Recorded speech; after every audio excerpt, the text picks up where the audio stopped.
Hello and welcome to Auspol Explained. I'm David, your long curly haired host, and I'm going to be talking about the best election victories and the worst losses in Australia. The 2025 federal election was a landslide victory for Labor under Anthony Albanese, and the Liberal Party experienced one of its worst election losses ever. But how does that compare to other elections in Australian history? Well, lucky for you, I decided to go through all of them to find out. You're welcome. So here's a list of the top 10 biggest government majorities on a federal level, as well as the 10 worst election losses for the opposition. That's right, 2 lists for the price of 1. Free. The reason for 2 different lists is because the size of the crossbench, members not part of the government or opposition, has varied a lot through history. So the biggest government victory does not necessarily mean the biggest opposition loss. You know, those 2 things are not directly correlated. So I'll give you both countdowns and also a few fun facts along the way about those elections and how our parliament has changed over time. But before we begin, just a quick note on how I'm figuring these things out. In 2025, Labor got 94 seats, which is the largest amount of seats numerically, but it's not the largest proportion of seats because the size of our parliament has changed over time. The House of Representatives originally started with 75 seats all the way back in 1901 and now has since grown to its current 150. So to properly rank these elections, I've used the power of spreadsheets to turn them into percentages. I've become my father. There are a few other things that complicate this, but we'll get into that in the list. So, in reverse order, the largest government victories are, starting with number 10, 1955. The coalition led by Robert Menzies won 75 out of 124 seats. However, before I give you that in percentage terms, I need to point out that, unfortunately, the Northern Territory and ACT had 1 seat each, but they did not count towards forming government because they weren't like other regular members. They didn't have full voting rights until the late 60s, and so they just didn't technically count in the same way because they didn't have the same powers. They were kind of just like, hey, I'm here to advise you on things. Please do as I ask. Labor won both of them, by the way, in this election. So the way that I'm going to reconcile this is to just say that they don't count in the overall numbers. So the coalition effectively won 75 out of 122 seats, or 61.47% of the House. This is going to be a recurring theme for several of these elections, so my apologies in advance to the Northern Territory and ACT. Thankfully you do count now. You're real, I promise. Now this, by the way, was the last federal election that had uncontested seats. 10 seats went to the coalition automatically because no one else ran against them. So to be fair, the coalition won on easy mode. So hey, we can be a bit thankful that our democracy is, a little bit more competitive than it was 70 plus years ago. Number 9, 2025. Labor, led by Anthony Albanese, won 94 out of 150 seats, or 62.66%. Surprise! Yeah, you didn't expect us to get to that so quickly, did you? To be fair, 94 seats is the highest number anyone has ever gotten, but it's just that the size of the House of Representatives is larger, as I mentioned, so relatively that percentage of seats is smaller. However, this is still impressive. This is the only time a single party has got over 90 seats, because, the coalition is multiple parties. Speaking of the coalition, number 8, 1958. The coalition, led by Sir Robert Menzies, got 77 seats out of 124, but again, Labor got 2 for the ACT and Northern Territory, so apologies factoring that in. Relatively, coalition got 63.11%. Fun fact, Australia was pretty slow to adopt television. This was the first election where television was used to appeal to voters. Number 7, 1996. The coalition, led by John Howard, won 94 seats out of 148, putting it at 63.5%. This is the election where Howard defeated Paul Keating after the longest continuous period of Labor government. Howard would go on to become the second longest serving Prime Minister in Australian history, being defeated after nearly 12 years in the top job. Number 6, 1966. The coalition, led by Harold Holt, won 82 seats out of 124, or 66.13%. The Territories finally count now. I can stop having to be weird about the maths. For this one, the Liberals were 2 seats short of having a majority in their own right without the support of the Country Party, which by the way would be later renamed the Nationals. Number 5 is 1943. Labour, led by John Curtin, won 49 out of 75 seats.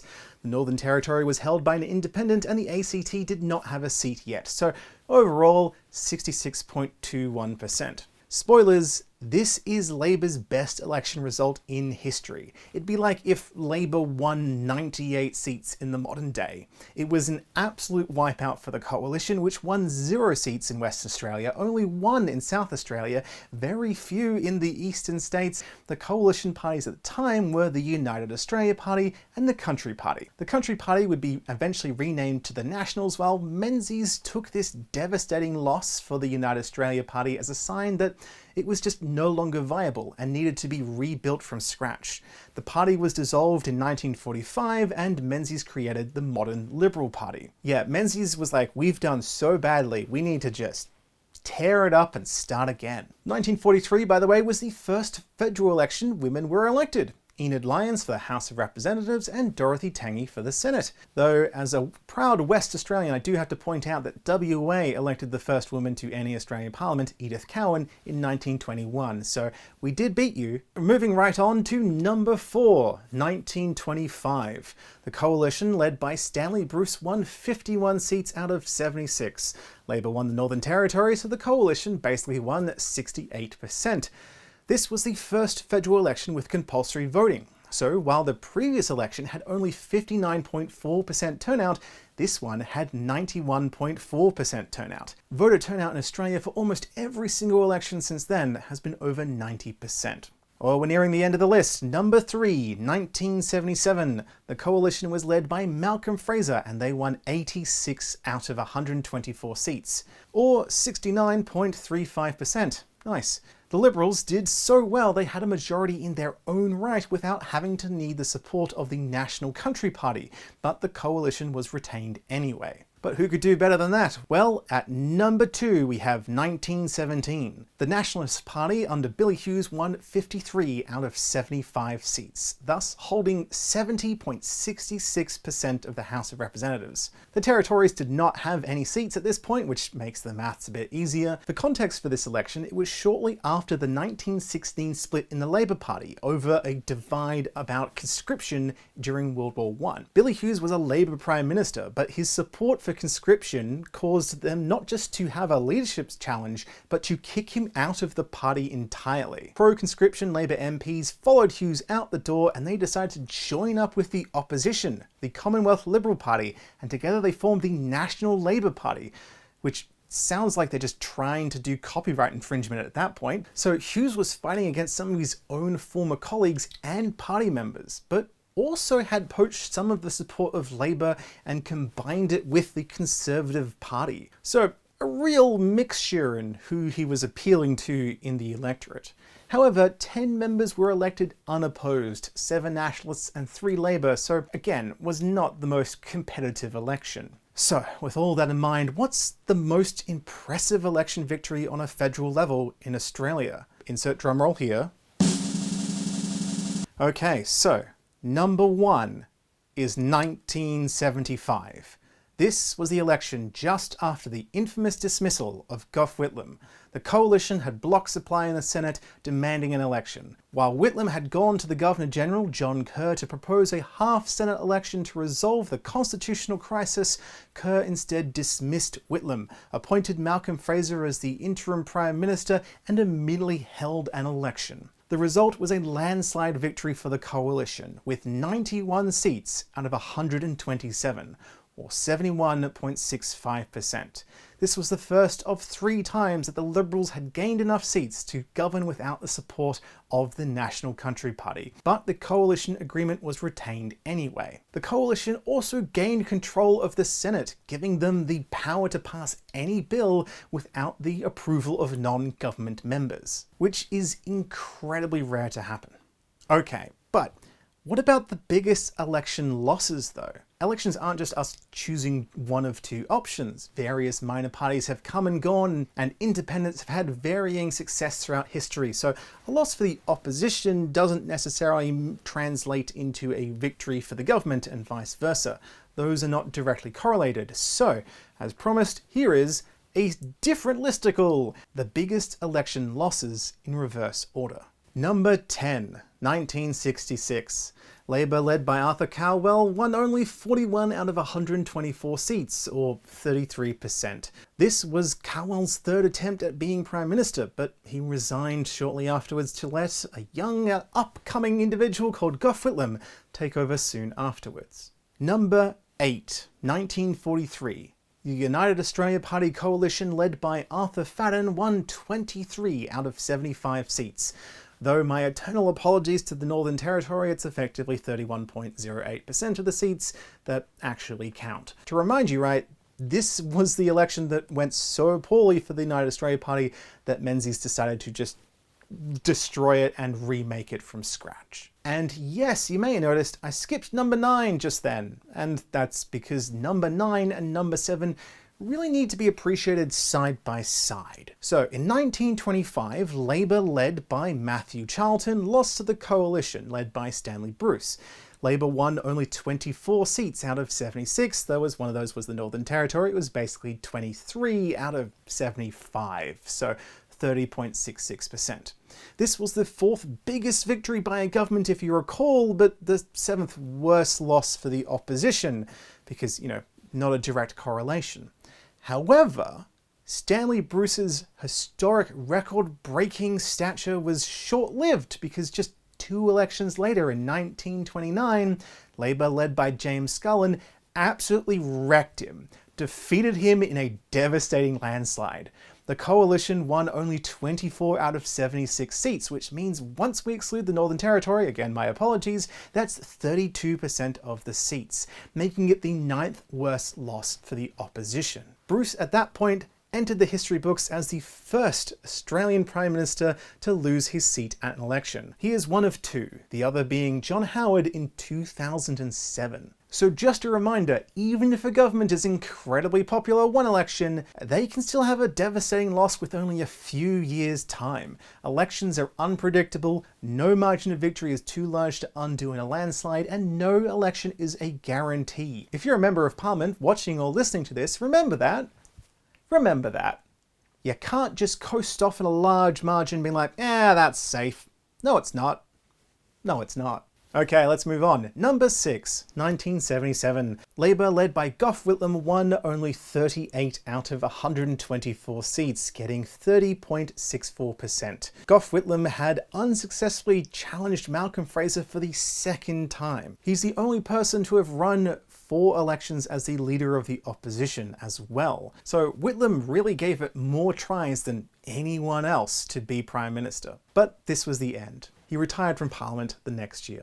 Number 5, 1917. Labour, led by Frank Tudor, won only 22 out of 75 seats, or 29.33%. Billy Hughes crushed them, remember?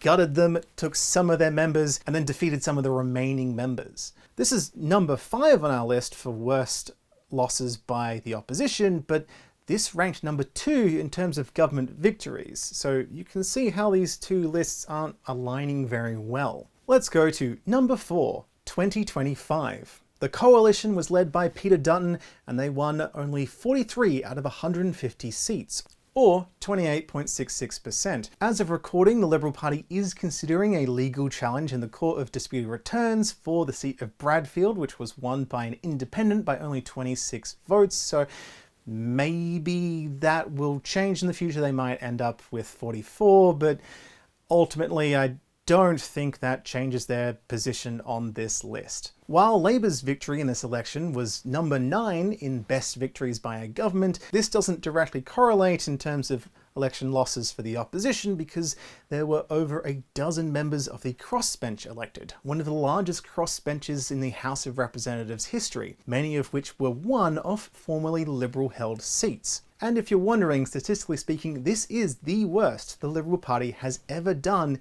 in its history as a party. Peter Dutton also lost his seat, making it the first time a federal leader of the opposition has lost their seat at an election. Moving on to number 3, 1975. Labour, led by Gough Whitlam, won only 36 out of 127 seats, or 28.34%.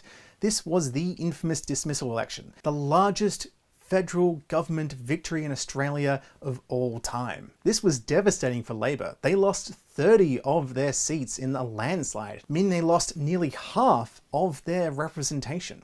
But what could be worse than that? We've still got 2 left to go, so let's find out.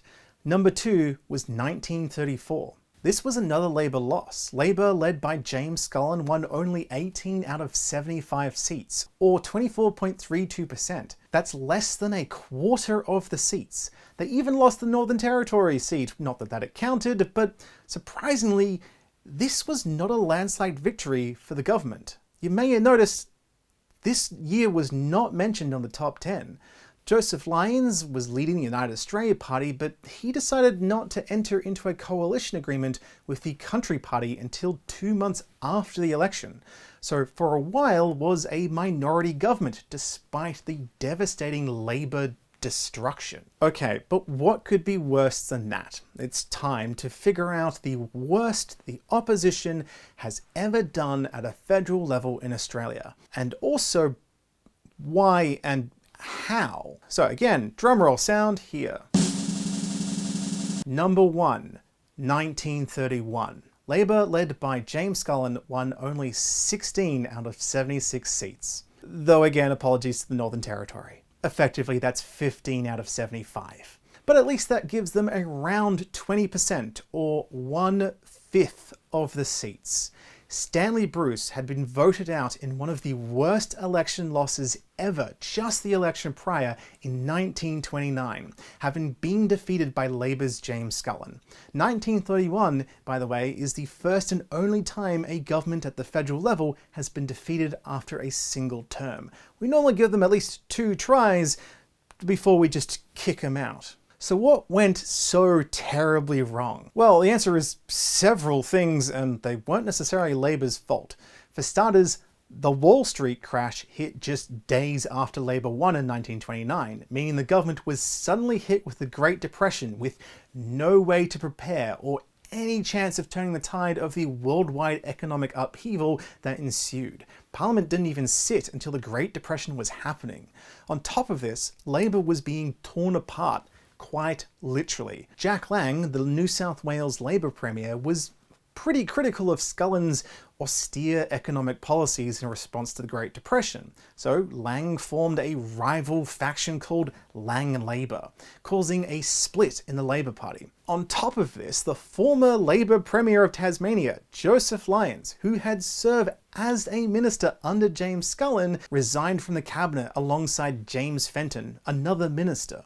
3 other Labour MPs joined them in defecting to the Nationalists. The groups merged to form the United Australia Party, with Joseph Lyons as its first leader. Yeah, the party that Menzies would go on to lead during his first time as Prime Minister was created by a Labour defector. So Labour had literally lost several people in both directions, left and right, before the election was even called.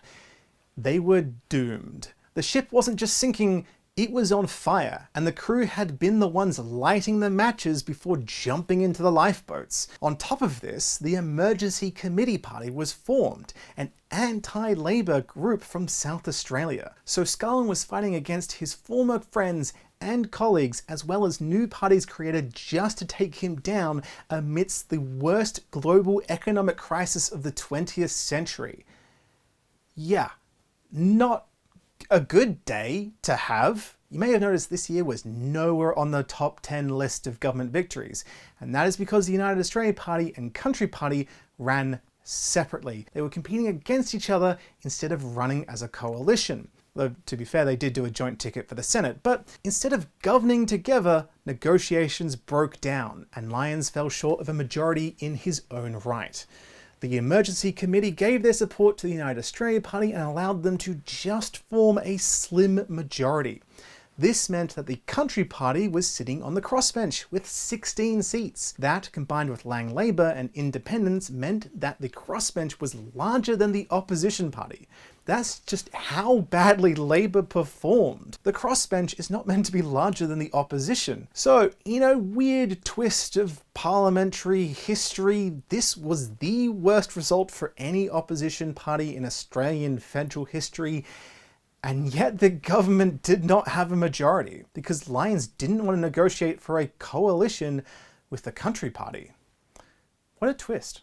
And there you have it, the top 10 biggest government victories in Australian federal parliamentary history and the 10 worst election losses for the opposition. You can tell now why I put them as two separate lists. Don't forget to subscribe, because I will be doing a follow-up where I give you the 10 biggest election victories on a state and territory level.